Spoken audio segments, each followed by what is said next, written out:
from Iraq, backed up by Syria, speaking on behalf of the Organization of the Islamic Conference, now its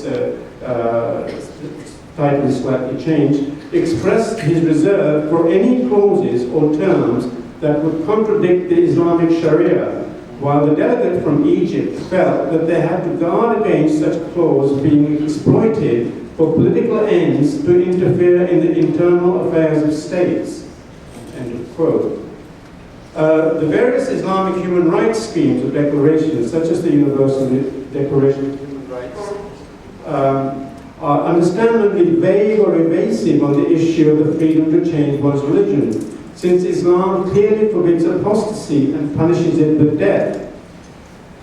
As Elizabeth Meyer says, the lack of support for the principle of freedom of religion in the Islamic human rights schemes is one of the factors that most sharply distinguishes them from the International Bill of Human Rights, which treats freedom of religion as an unqualified right.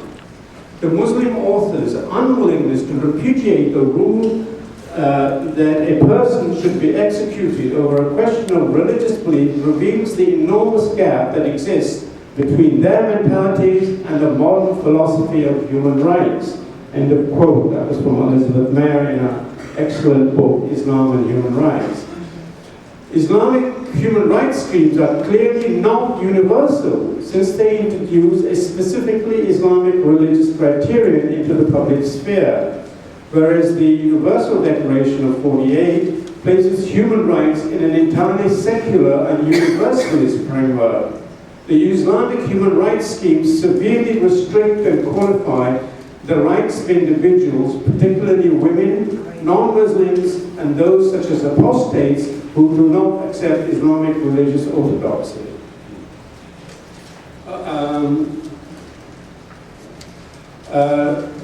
As for the constitutions of various Islamic Muslim countries, while many do guarantee freedom of belief, for example, Egypt in 1971, Syria in 1973, Jordan in 1952, some talk of freedom of conscience and some of freedom of thought and opinion. Islamic countries, with two exceptions, do not address the issue of apostasy in their penal codes. The two exceptions are Sudan and Mauritania. In the Sudanese Penal Code of 1991, we read, whoever is guilty of apostasy is invited to repent over a period to be determined by the tribunal. If he persists in his apostasy and was not recently converted to Islam, he will be put to death. The Penal Code of Mauritania of 1984 reads, all Muslims guilty of apostasy, either spoken or by overt action, will be asked to repent during a period of 3 days. If he does not repent during this period, he is condemned to death as an apostate and his belongings confiscated by the state treasury. This applies equally to women.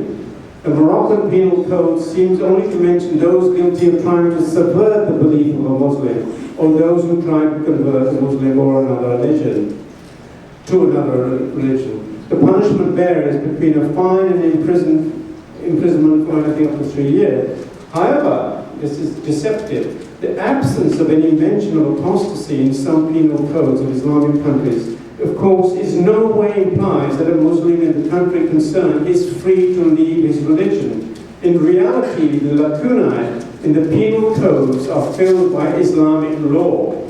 Mahmoud Muhammad Taha was hanged for apostasy in 1985, even though at the time the Sudanese Penal Code of 1983 did not mention such a crime. In some countries, the term apostate is applied to some who were born non-Muslim, but whose ancestors had the good sense to convert from Islam. The Baha'is in Iran in recent years have been persecuted for just such a reason. Similarly, in Pakistan, the Ahmadiyya community were classed as non-Muslims. This was under pressure from Saudi Arabia, who asked the then president of Pakistan, General Zia-ul-Haq, who was responsible for the increasing Islamization of Pakistan. The Saudis asked him to ostracize the Ahmadiyya community and make them officially non-Muslim. there is some evidence that many Muslim women in Islamic countries would convert from Islam to escape their lowly position in Muslim societies, or to avoid the application of an unfavorable law, especially Sharia law governing divorce.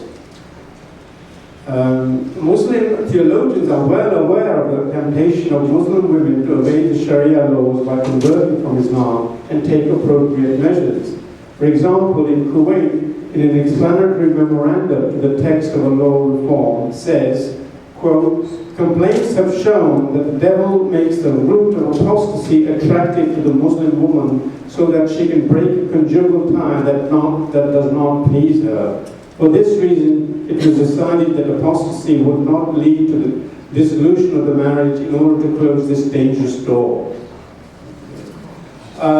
So in recent years, as several members of the panel have indicated, the situation of the Christians has really deteriorated, and it is nothing short of disgraceful. Not only that the media the mainstream media has not paid much attention to it, but even more outrageous, absolutely outrageous, that the present administration has deliberately turned a blind eye to it.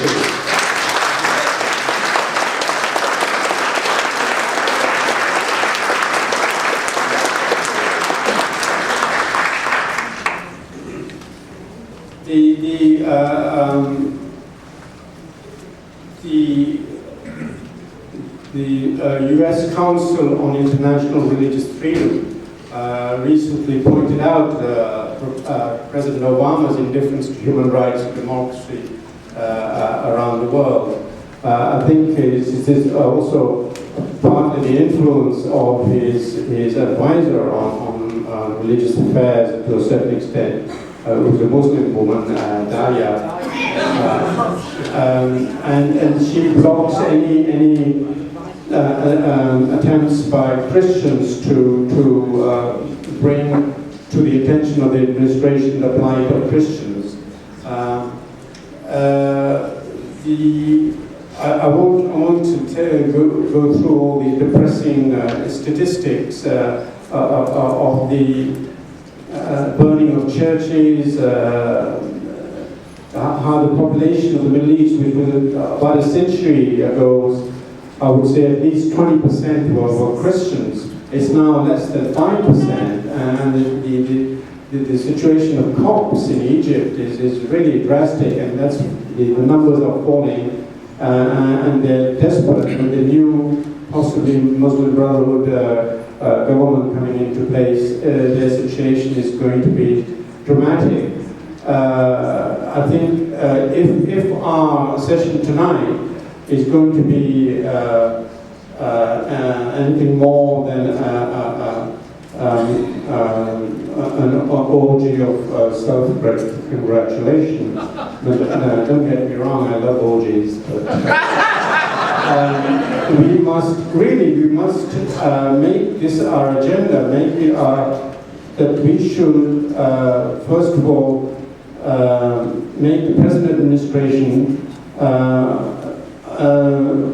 accept religious freedom as a main plank of foreign policy.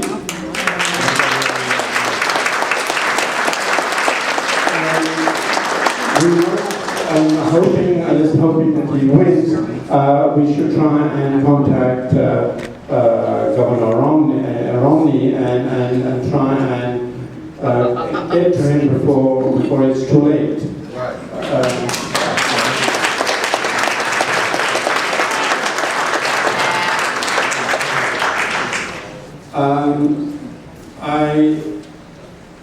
I have 5 minutes. I will end on a lighter note. A couple of quotes. One less serious than remember, it's just a joke. Don't take it too seriously. Okay, I was at a debate with Tariq Ramadan in London in 2007. There's an enormous audience. I was debating. I was defending the motion that we should not be afraid of celebrating or admitting the superiority of Western values. I was on my side were Douglas Murray and David Aronovich, a journalist from the Times of London, and opposite me were Tariq Ramadan and so on. Well, Tariq Ramadan immediately got into trouble. David Aronovich took him to task for not condemning stoning to death for adultery, because he prevaricated. Tariq Ramadan is a past master in prevarication. He said, well, instead of condemning it outright, he said we should have a moratorium on this. Just leave it aside for the moment, and we'll come back to it. So, and it so happened that because of the way the debates were structured, the last word fell to me. Of the six, I was the sixth one, and I had just 15 seconds to make a point. Here's what I said, don't take it too seriously. I said, I do not wish to live in a society where you are stoned for death for adultery. I prefer to live in a society where you get stoned first, then commit adultery.